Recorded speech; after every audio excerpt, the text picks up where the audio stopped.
Good day. Welcome to Living Well in Montana. I'm Corby Skinner, the host of this program, and this program is from Living Independently for Today and Tomorrow, which is an organization that helps people in 18 counties in eastern Montana, people with disabilities. And today we have a really interesting topic in that we're going to talk about sort of professionalism and politics and people with disabilities and how they sort of negotiate through the political system. So today we have Lee and Jed with us here.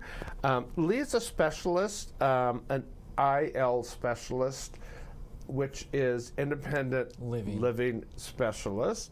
And Jed is the government affairs coordinator and in charge of outreach for LIFTT. So this all came about because, Lee, you were somewhat interested in getting involved in politics. Do you want to talk about that? Yeah, absolutely. I am a poli-sci major out of the University of Washington, or political science major, and it's always been something that I've been interested in as far as like political theory and history and all that good stuff.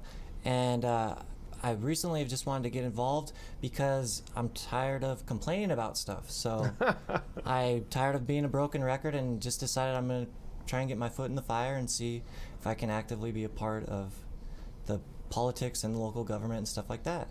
And do you have an idea of sort of what entry level? Are you thinking of local representative or city council? Yes, city council more than anything. I would like to get started on maybe one of the local task force in the Heights that are going on. They have meetings every fourth Tuesday and stuff like that. So I would like to get somewhere. I mean, I'd even be interested in getting on like a school board or something like that because I do believe in our education system, but there needs to be some gatekeeping that needs to be done. Right.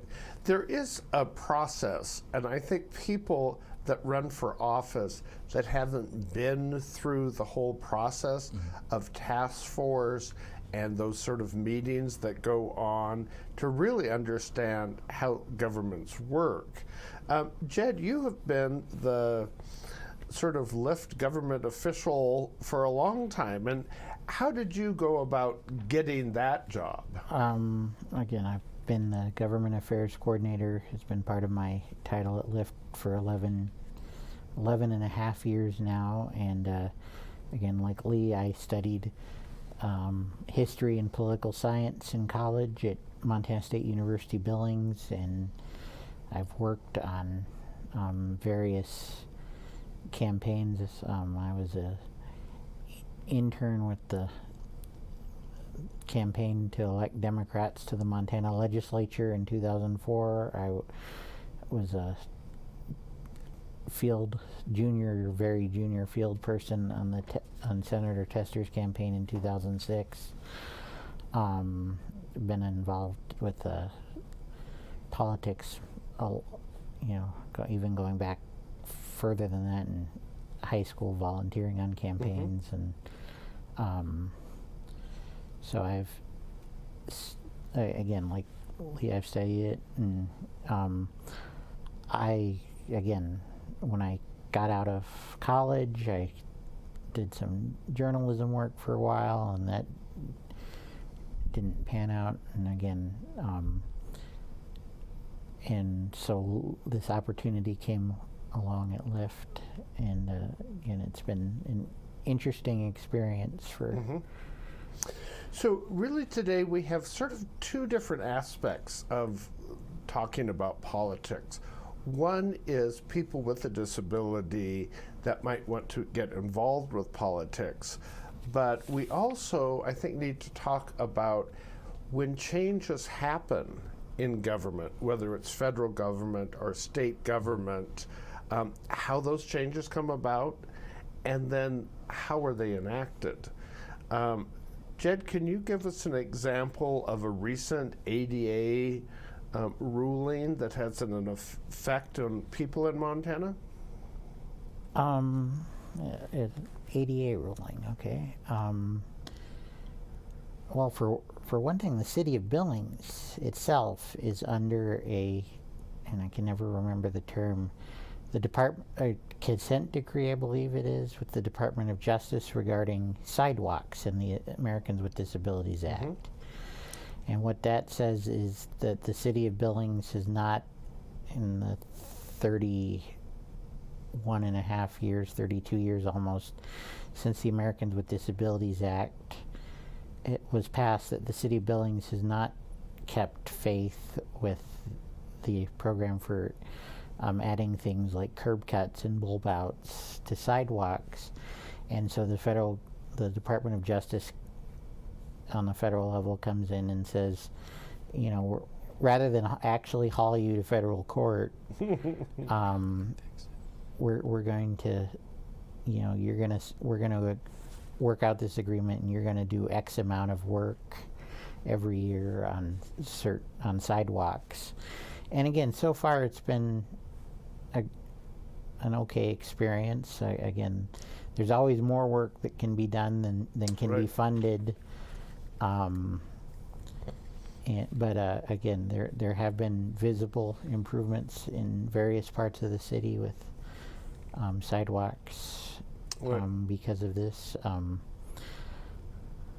a state-wide level, again, a lot of what we do at LIFTT is in conjunction with our colleagues at the other 3 independent living centers and the Montana Association for Centers for Independent Living. Again, the Montana Centers for Independent Living are largely the reason we have some programs in the state, like self-directed Medicaid, home and community-based services was, championed by the SILs way back in the early 90s, and again, we spend an inordinate amount of time protecting. So let's hold off on that for a minute, because I want to go back to sidewalks. Okay. I live downtown and close to the hospitals, and I've seen over the last 6 or 7 years the sidewalks being changed and making them handicap accessible. You probably really know the difference between an accessible sidewalk and one that's not. Tell us your experience in Billings. I'll be honest. I've had a great experience as far as getting around in Billings. I recently was part of a group that we were door hangers for a local councilwoman that's running, and I honestly had a pretty easy time. And this was off of the kind of downtown behind the Moss Mansion, in between Senior. So all that stuff, was pretty good.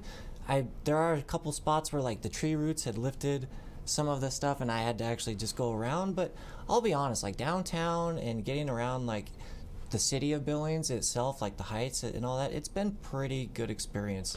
And certainly for all new construction, yes, that's sort of so the West End is golden. Yeah. No, at the West End, I have absolutely no issues with the Heights, and like I said, old kind of downtown area. There's a little bit, but I can't complain. Billings has done a really pretty good job.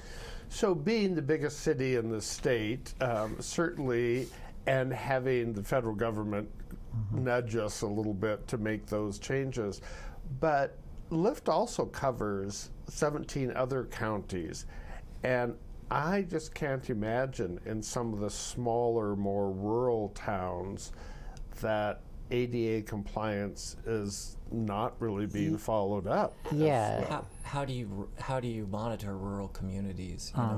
There's so many, and there's so in between. Right. But again,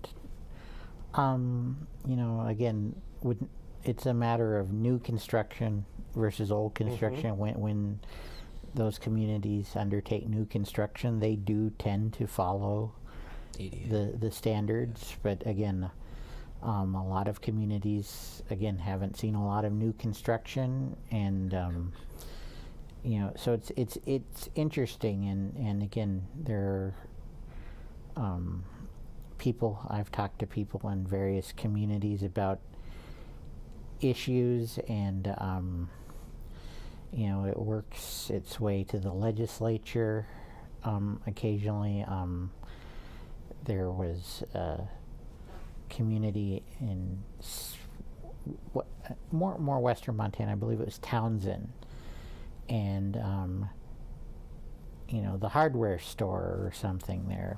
Forgive me. This was used to putting displays out in front on the sidewalk, and well, that sidewalk and that main drag through Townsend happens to be not necessarily the town of Townsend's responsibility, but the Montana Department of Transportation. So that there was a whole big kerfuffle about that, and again, we were able to, the Montana Centers for Independent Living and the city of Townsend and the MDT were able to sit down and sort of work out, a compromise that allows people to access the hardware store and allows the hardware store to use that space as the community expects them to use it. Again, there's community standards, particularly in our smaller, more rural communities,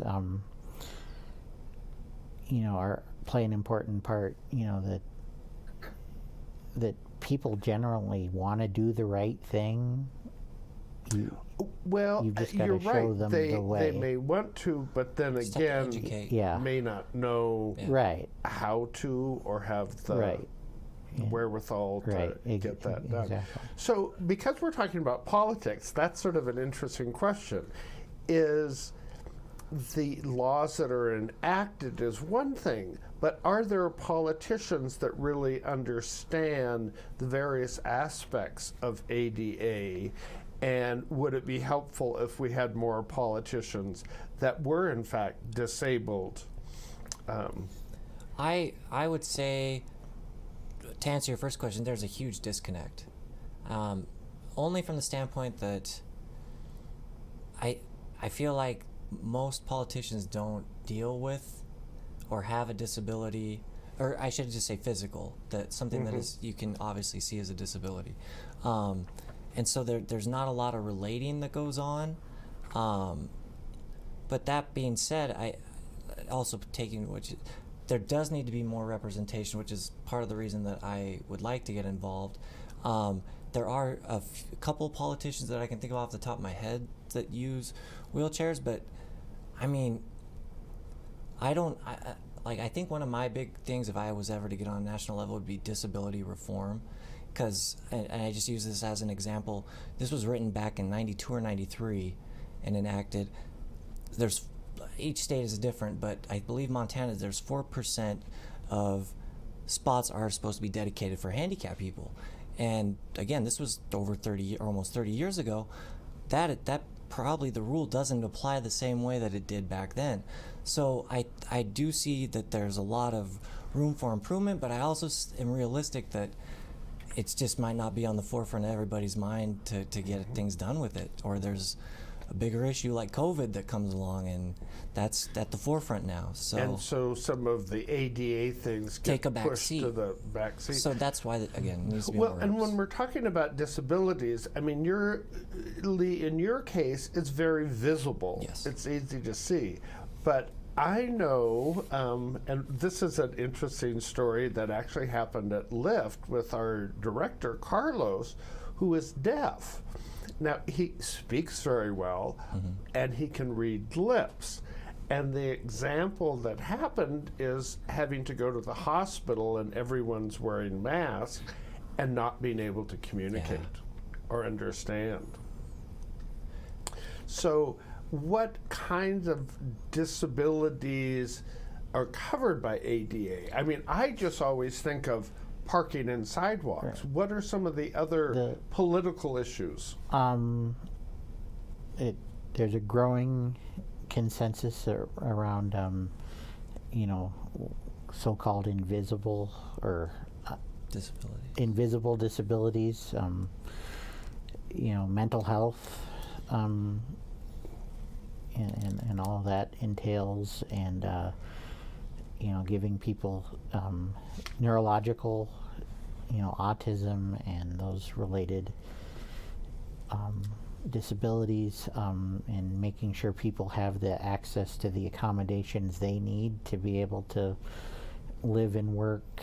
And again, it's not as simple and it's not as straightforward as physical disabilities, but you get into situations where we're talking about completely upending systems of institutionalization and control, the whole. And again, I hesitate to bring this up because there's almost a circus atmosphere to it, but the whole issue of conservatorship that has been raised due to the Britney Spears thing, and just here in Montana during the last legislative session, the disability rights and the Montana centers helped pass a law that says before granting a conservatorship, a court must probe to see whether less restrictive alternatives have been explored by the parties involved, that there is a place for conservatorship, but there are ways to make it through supported decision making, and to not restrict the rights of people who maybe have mental or developmental or emotional disabilities just because they do have Right. those disabilities. So that's so interesting, and I know that we have talked about this a lot at LIFTT, is that every disability is unique to the individual. The range of disabilities, the range of help that people might need. What should somebody do if they feel politically that they are being held back or there's a disadvantage to their disability? What would the steps be? I guess if we're just talking about maybe like denial of benefits or something, there's obviously ways to reapply and stuff like that. But I mean, this sounds really cliche, but write your local senator and congressman. Like, it actually, they do respond to them, and they can make things happen.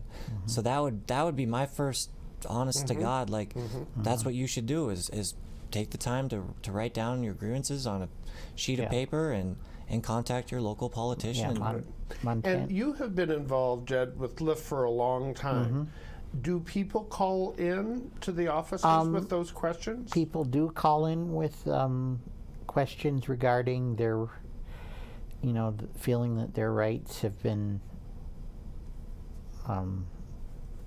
abrogated or violated, and sometimes we help explain to them that, this is, what, again, individual things, we help direct them to the appropriate forum. Again, every agency has a Human Rights Commission. In Montana, that we have the Human Rights Commission at the federal level. Every cabinet level department has a civil rights office of civil rights that handles, again, in addition to disability, race, religion, orientation questions. Sometimes we, literally we do have to explain to people that just because you didn't get what you want, your rights were not violated. That happens. People are going through things and don't always understand. On a systemic level, the Montana Centers for Independent Living maintain issue area task forces on transportation, community living, which is housing and housing issues, Native American issues, self-determination, which is largely civil rights and home and community-based services. And we encourage, not only should the staff members and the and peers of a Center for Independent Living be involved in those, but we encourage interested consumers to become involved in those. I think that's a good point. So today on Living Independently in Montana, a program of LIFTT, we're talking about politics and ADA requirements and various aspects of both getting involved in politics and what the whole political system has to offer for people with disabilities. So I'm thinking in terms of, Jed, I think you brought up a good point. At some point, just because you can't do something does not mean that your rights have been violated. I work at the Alberta Bear Theatre, and I know we've always made the effort to provide whatever's available. But at some point, and we're thinking of small towns and rural communities, that they can't always just put an elevator in, right? Right, exactly. There are, again, the architecture, like, issues that, and again, these are older communities or rural, right. Not necessarily older, but they're rural, so a lot of their infrastructure and stuff is already kind of in place, and so there are just certain modifications and stuff that might not work for a community or that building at that time. But I'm with Jed. I think most people have their hearts in the right spot and do want to help and make everything accessible as they can. Mm-hmm. But again, when we're talking rural communities, tax funding is different. You know what I mean? Like the money is just a lot different. Right. So I definitely know that there's going to be a difference in. I used to live in Seattle. Everything was pretty accessible there versus a Billings. Everything's pretty accessible here versus a, let's say, Forsyth. That's so interestingly, when I was in San Francisco, that is really ADA compliant.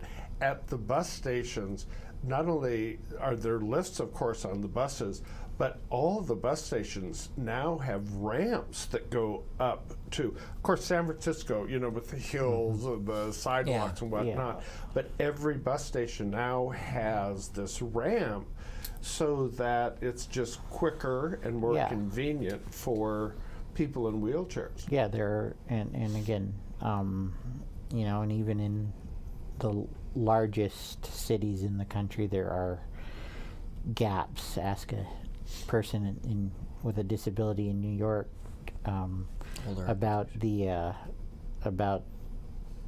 fact that on a given day the only about half the elevators work on the subway system, which largely due to the age of that system. So everybody's got challenges and struggles, and one of the things that it becomes interesting when we gather at a regional or a national level with our colleagues, and everybody talks about their different challenges and how we work together but separately on them.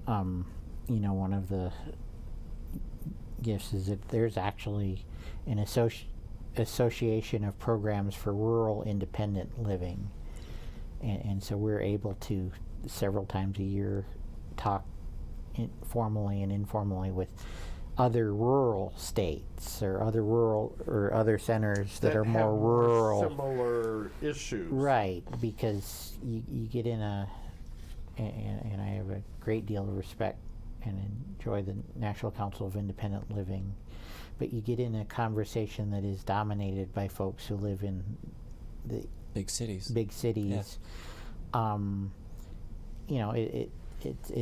becomes, there's just different, it's not better or worse, it's just different. Right. So imagine, Lee, that this November, next week, you're elected to office. Yes.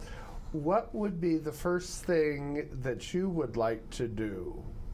First thing that I would like to do, to be very honest, it wouldn't be disability related. I think there are other issues at hand that need to be addressed, but I think my biggest, if I was to run on a national, I would try and get some sort of disability reform started. I have a big issue with the SSDI. I think it's a trap because you can Now only explain that again. So SSDI is Social Security with a disability. I feel like it's kind of a trap because you either have to make under a certain amount of money to keep your benefits, or you have to make enough to cover any of the benefits that you need, and there's no gray area with that. So there's no bridge or anything like that. So if you make more than X amount of dollars, you're off the system, and that life is not that simple. And like we were saying, every person is an individual, and Right. each case is different. It's different, and so my feeling is there's got to be a bridge. So let's take away, like, the more money you make, let's take away a little more of the cash benefit end of it, but you will keep your Medicare, Medicaid coverage for any sort of, you know, hospitalization or sickness that might come up, or just being disabled is an expensive burden. I don't care what it is, whether it's durable medical equipment or something that, you know, as simple as like braces to walk with, crutches, whatever. I just feel like there needs to be some sort of there's a huge gap there that makes it impossible for someone with a disability to actually get off the safety net and become a full-fledged, I guess I would say, productive member of society, for lack of better words. But I guess that would be where I would like to Right. start or see some real change happen, because there are a lot of disabled people that want to work and get off the safety net. Mm-hmm. And Jed, are there issues now before the legislature that were dealt with or still need to be dealt with? Yes,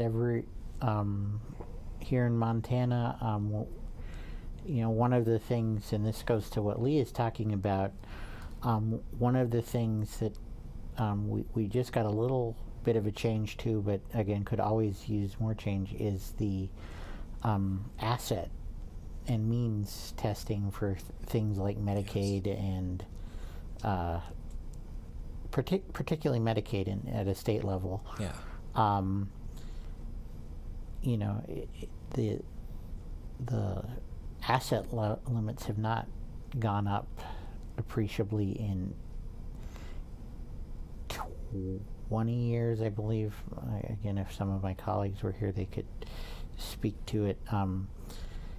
2007, I believe, there was a slight, and then there was just a slight increase in this last session, but you know, we haven't even seen the rule that'll propagate that, so we don't know exactly what it'll be. But you know, Lee's exactly right that these programs are designed with a mentality that keeps people with disabilities, perhaps unintentionally, in poverty. Mm-hmm. You know, it would be far more beneficial to have programs that, you know, assist, to focus more on programs that, you know, assist people with disabilities with their unique needs, and that then allow them to go out into the community to the best of their ability and be Great. Taxpayers, for lack of a better term. So we've been talking about disability and politics, and if people have questions, I would encourage you to call the LIFTT office, talk to Jed or Lee, and ask your questions. And thank you for joining us for Living Well in Montana.